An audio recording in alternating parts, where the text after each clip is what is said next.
Ito ngayon ang umuusok na mga headlines sa mga balita ngayon, ang tungkol sa kaso nila Cedric Lee, Dennis Cornejo versus Bong Navarro at ang pagkakadakip at ang pagpataw ng napakabigat na parusa na 40 years of imprisonment.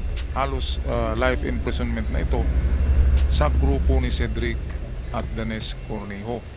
Kaya marami tuloy ang nag-request kung pwedeng mabalikan ang pangyayari noong 10 taon ang nakaraan.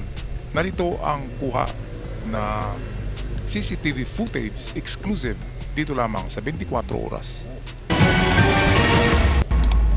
Sa kuha ng CCTV video noong gabi ng January 22, 2014, makikitang pumasok ang aktor na si Bong Navarro sa lobby ng isang condominium sa Taguig City pasado alas 10 ng gabi, bit-bit ang isang paper bag.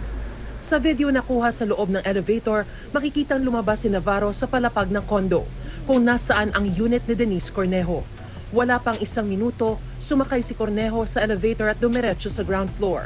10:41 p.m., unang dumating sa kondo si Cedric Lee at bumaba sa floor kung nasaan ang unit ni Cornejo. At magkakasunod na dumating ang mga kasamahan ni Cedric, kabilang ang kanyang kapatid na si Bernice Lee. Matapos ang mahigit 30 minuto, ibinaba ng grupo si Navarro mula sa condo unit na tila nakagapos ang mga kamay.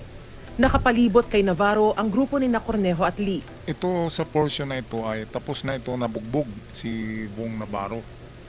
Hindi nga lang nila kinuhaan ng video, kaya sila ay kulang ng ebidensya na talagang merong nangyaring rape. Kaya hindi tinanggap yung kasong rape ng husgado. Kaya natalo at kulong tuloy itong grupo ni Cedric Lee, kasama na yung girlfriend to be. Magka-syuta na dito na panahon na ito ay syuta ni Bong Navarro, si Dennis Cornejo. Kaya nga lang dahil sa barkada ay hindi natin masabi kung anong ginawa nila na pag-frame up kay Bong Navarro. Patuloy tayo sa panonood ng video kuha sa CCTV. Nakuhaan din ng CCTV ang paglabas nila ng kondo kasama si Navarro. Kasunod nito, nagdemandahan sina Navarro at Cornejo. 6 na araw matapos ang insidente, nagsampa ng reklamo ang NBI sa DOJ laban kina Cornejo, Lee at 5 iba pa kaugnay ng pananakit kay Navarro. Batay sa salaysay ng aktor, binugbog at pinagbantaan siya ng grupo ni Lee sa loob ng kondo ni Cornejo. At nang isakay sa van, ay hiningan ng pera kapalit daw ng kanyang kalayaan. Sabi naman ng grupo ni Lee, dinetain nila ang aktor bilang citizen's arrest dahil sa umano'y panggagahasa ni Navarro kay Cornejo. April 4, 2014, kinasuhan sina Cornejo, Lee at 5 iba pa ng serious illegal detention for ransom.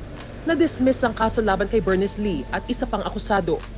April 26, inaresto sina Lee at Raz sa Samar. Matapos ang mahigit 1 linggo, voluntaryong sumuko si Cornejo. September 2014, pansamantalang nakalaya ang mga akusado matapos payagang makapagpiyansa ng tig-1/2 milyon piso. October 2022, ibinasura ng Court of Appeals ang motion to dismiss ng panig ni Lee. 10 taon matapos ang insidente sa kondo sa Taguig, hinatulang guilty sina Cornejo, Lee at 2 iba pa para sa kasong serious illegal detention for ransom. Para sa GMA Integrated News, Mariz Umali Naktutok, 24 oras. Okay, maraming salamat Maris sa napaka-detalyadong balita courtesy ng GMA.